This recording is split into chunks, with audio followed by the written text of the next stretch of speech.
I'm Jamie Buchanan, and I've been a full-time professional auto detailer for over 32 years. I've been paid to detail and restore everything from fighter jets to multi-million-dollar cars. Any of your buddies want you to come pick them up if you had that thing. To some of the nastiest, dirtiest jobs that no one else in the world would even touch. Oh, God almighty. Now I'm here to bring you pro-level tips, tricks, and advice from professionals in the detailing industry worldwide. But here's the deal. You need to hit the like and subscribe. It's something that your mother would really want you to do.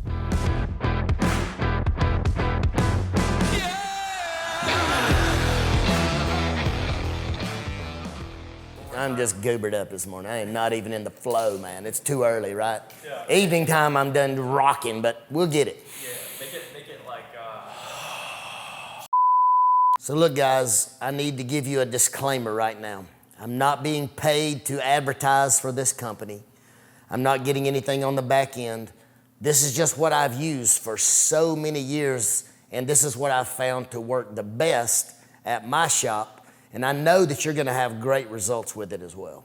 Recently, we made a video with High-Tech's carpet, plastic, and rubber dye. So we've had a lot of comments on how to use this black dye that is rubber, plastic, and carpet dye. And girl, I see you out there, Lindsay Rose, making them comments, girl, so today is gonna be for you. We're gonna actually show you how in-depth you have to get to make sure that this product works and for you to be able to get the longevity and durability out of High-Tech's vinyl, rubber, and carpet dye.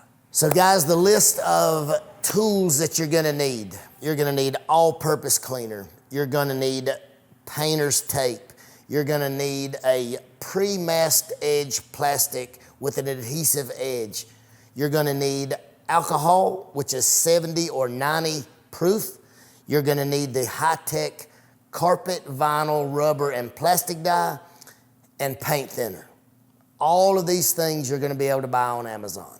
And we have links down below in the description. So right now we're gonna go into how you actually prep the vehicle before you apply the dye. Now step one, of course, is to pull up. You need to use a good APC. What you wanna do is you wanna make sure that you drown your edges to make sure you flush out any dust, dirt, debris, particles, whatever's in there. You load up the whole surface with your all-purpose cleaner, and you might as well go ahead and wash the wheel and tire because you're gonna be doing the whole vehicle. Once that is done, then we're going to take our wheel woolies and our bug pad. We're gonna take our bug pad and we're gonna scrub the whole edges and the lip surface of this thing.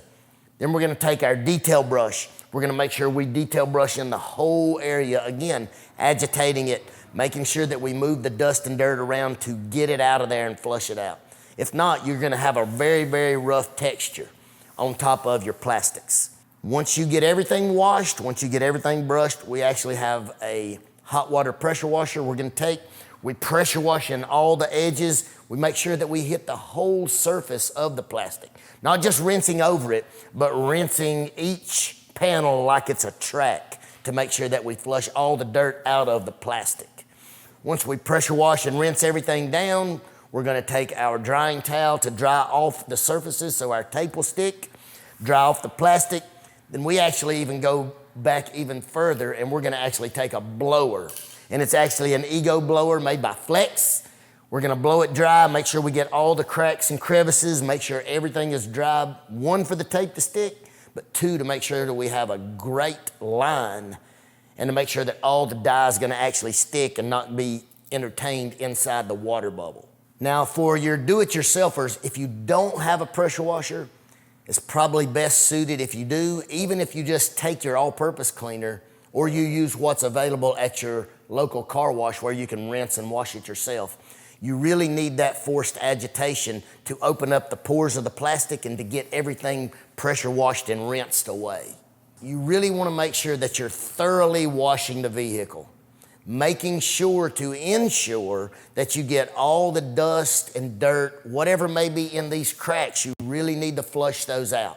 And again, once you wash the whole vehicle, you're washing your edges, flushing out all the edges to ensure a good bonding with the dye and with the plastic. Now look, all plastics are not the same. So you're gonna have some plastics that are slick, you're gonna have some plastics that are like a textured feel. It really doesn't work on your slick finish because it has nothing to stick to. That's another video. You can make it stick. Or you use your textured, which is this, which it's actually going to be able to stick into the texture of the plastic. Now, if you have those finicky cars where it actually is going to have the black rubber trim at your windows, a lot of them get hot spots, they get white spots, they start to fade. This stuff here is actually amazing for that, and it'll actually bond to the rubber. You have to agitate that a little bit, Scotch-Brite pad or something of that nature, then tape and then apply the dye, basically like the plastic.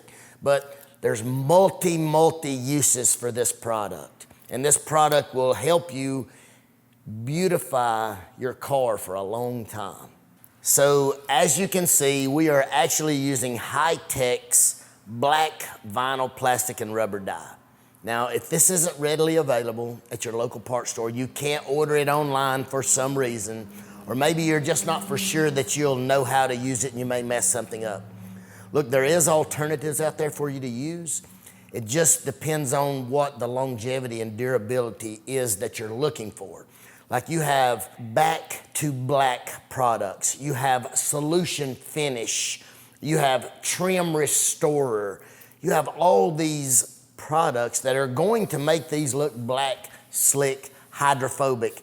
But this right here is actually going to be for longevity and durability, and it's going to give you the maximum amount of time to keep these things very, very black on the outside of your vehicle. This is going to be your more professional way of doing things for your professional guys, but now your do-it-yourselfers, look, it's not that hard. It's like riding a bicycle. First couple times you stumble and fall, and you may have to clean it up, but you'll become very familiar and a very easy to use product. I mean that.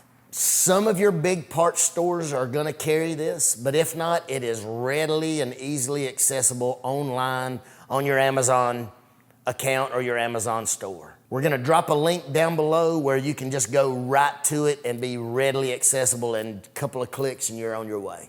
So as you can see, I have my painter's tape out. I'm gonna give me a good line to tape from. So this one here is gonna be your crispy edge. That way we're not painting the body. Yeah, it doesn't like how that looks, so I'm gonna tear that off. He didn't get used today. I'm gonna give us a good line to tape and work off of. Don't ever let nobody tell you that you can't put square tape on a round hole. So now we're actually gonna be using some body shop tape. It already has plastic on it. And we're gonna be taping the whole edge so we can cover up the side of the vehicle to keep the overspray off of it. And it looks like one of my guys have used it and not really put it back and made it kind of jacked up, but we'll figure it out, like we always do, right? You can buy these online on your Amazon store. It's not hard. They're very, very cheap for a roll of, I think this is 50 foot. I don't want to tell you the price, but it's like $6 or something. 12 bucks maybe, I'm not for sure, because we buy sometimes in 50-foot lengths and 100-foot lengths. So you noticed I put my base layer down of my red tape to give it something really good to stick to, and I can make a really crisp line with that red tape. Now when we get up here, we're just gonna wanna make that happen. Make sure you don't cut the vehicle right. We gave ourselves one good line there to roll with. Now we got this one. If not, once you get to rolling, it's not gonna allow itself to stick because the plastic is gonna keep it from sticking. You've gotta cut you a few little slits in there to make it work.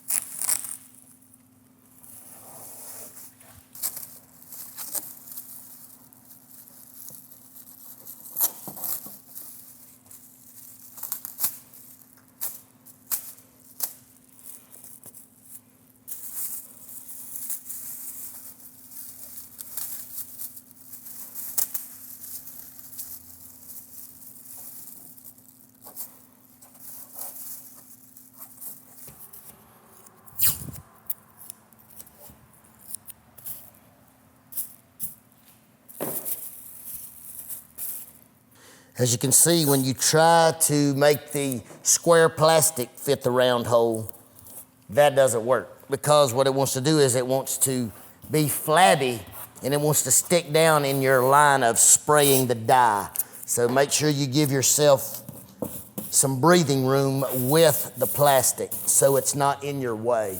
I mean, you don't use that much, right? So as you can see, I'm gonna go back and cover these couple of spots with just another little piece of plastic. Again, this is not a lot right here. It's not super expensive. And we can get everything covered up that we need to here in the paint-wise. Now look, this may be a little overkill for some people, but you'd rather not have to go back and fix it when you can just prep it the right way the first time and be done. If you get this on your paint, look, you can wipe it off with a little bit of alcohol, as long as it's over 70%. You can wipe it off with mineral spirits. Some people don't like it, but you can use paint thinner as well. You can go back and wipe it off with alcohol and put some wax on it. But there again, if you prep it right, you don't have to worry about it. So that's why I say it's better just to go on and prep it and do it right than not, okay? So as you can see, we're down to, we have it prepped up correctly. We have everything that we need. We're all done. You see what I mean? Like you had this little piece of plastic where we've stretched it so far, but it's not in my way. But just like a facelift, you can take your tape, you can pull the skin, and you can pull the skin out of your way. You see how we pulled that back? And then it's out of your way all the way around your edging. Now, as you can see, we're good, right? Well, now, I'm just gonna take a little light mist of alcohol, as you can tell. I'm gonna wipe it down with my clean towel one more time. I've had my arm on it. I've been leaning on it. So, you know, you're gonna have a little oil from your skin, maybe a little lotion, something. Look, there's a little bit of tar we didn't see in the beginning that didn't come off. So see, that next little inspection is gonna help you on finding just something little else, right? So now, it's good, it's done. I mean, that alcohol is gonna dry out in a moment. Set my towel on my plastic. I've already shaken my product, but I'm gonna shake it again just for a few seconds to make sure it's good. When you're using this, they actually put lubricant down inside the straw and inside the nozzle. You don't wanna spray that on the car, so you wanna do a test spray before you spray. So I want you to watch the nozzle, okay? If you notice, it's not all paint. It is actually gonna have the lubricant from down inside of there. So we're gonna spray it. Now it's turning dark. Now you're ready. You don't wanna put that on there because then you have to go back and clean that off. We're not gonna be dyeing the bumper on this thing, so I didn't cover the bumper. So when I go this way, I need to make sure that I've covered the top of the bumper so it doesn't get on the bumper.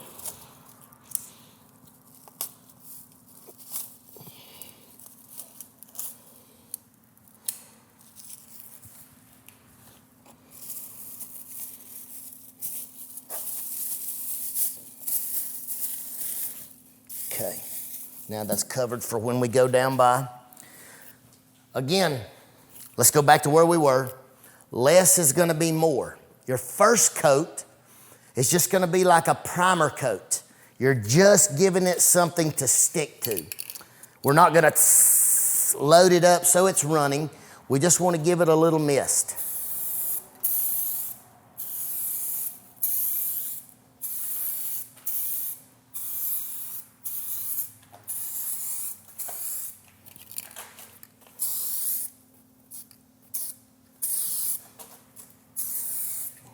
Now, as you can see, it looks, you have some wet spots and dry spots, wet spots and dry spots. That's okay. We're actually gonna be layering the dye, which means we will catch that on the next pass. Once this lays for just a little bit, it actually has self-leveling properties in it where it's binding to the plastic. It is absolutely gonna lay down flat and be fine. We just have to let it dry for a minute or two because it dries pretty instantly. Don't go check it with your finger. Don't go check it with a towel. If you're one of those people like me that runs 100 miles an hour, go do something else. Give it its ample amount of time to dry and stick instead of putting a big fingerprint in it, so they can check it against fingerprints and somebody may come pick you up. A few moments later. So now we're coming back for the second coat. Again, not too heavy, not to cover something up. You're just wanting to layer it. The finer the layer, the more level it'll become, the more textured it will look, the better you will like it.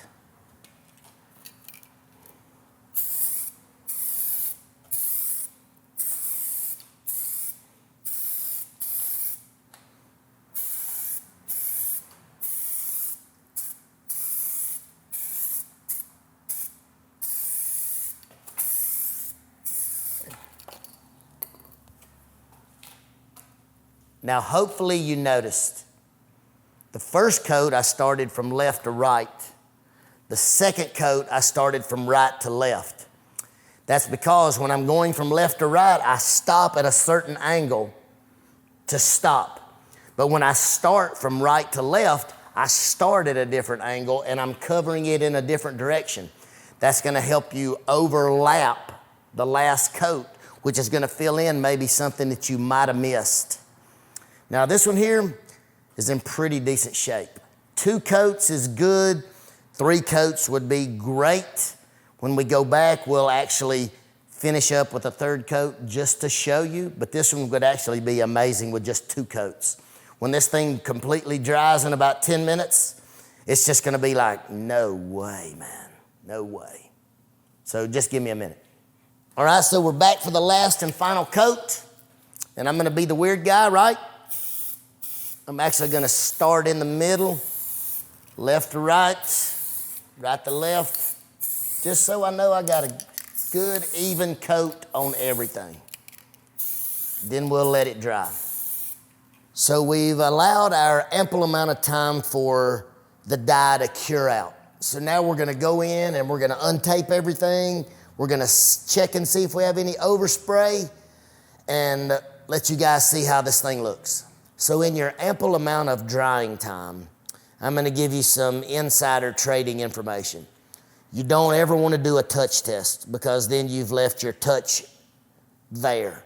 So what you're gonna look for is, do I have any darker areas than others? So the brighter the shine, the wetter the plastic. The drier the plastic, the lighter the shine.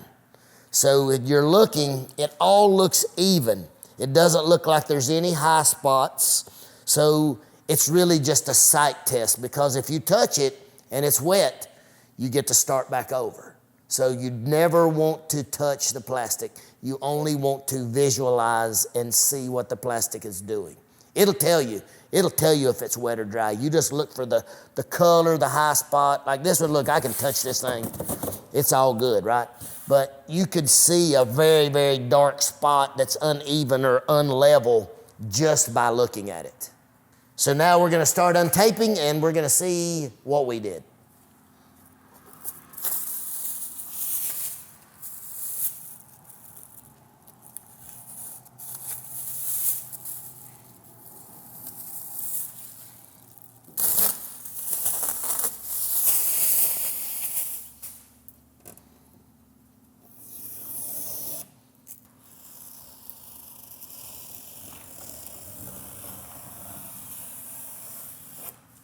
You see, we have a very fine overspray here where it's blowed back in up underneath the plastic.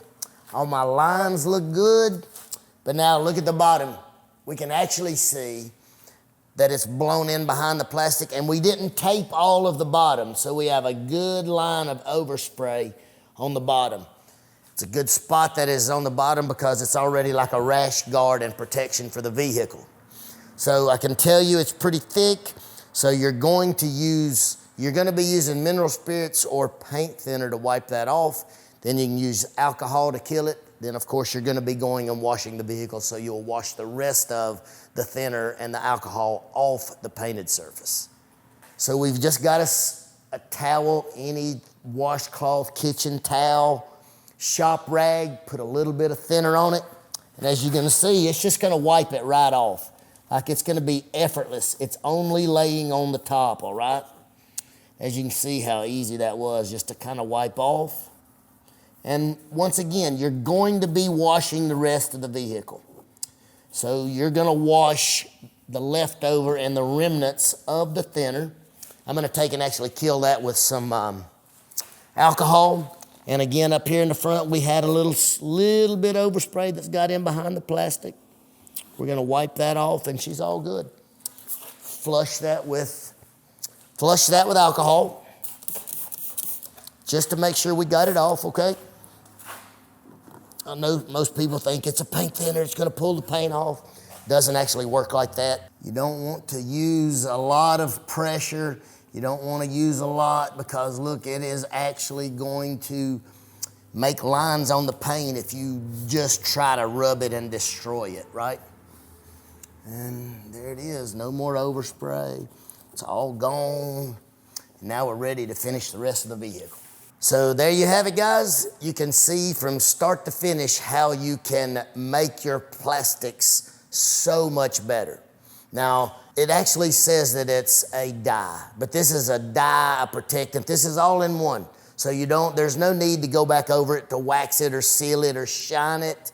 It can be left alone. It's a standalone fix for what your needs are for the outside plastics of your vehicle. So guys, if this feels just a little too heavy or like a big undertaking for you, because it's maybe your first time, look, you can leave a comment down below and we'll be happy to show you a tutorial on other products that you can put on your plastics. Now, they're not gonna have the durability nor the longevity, but we have easier solutions to fix your problem.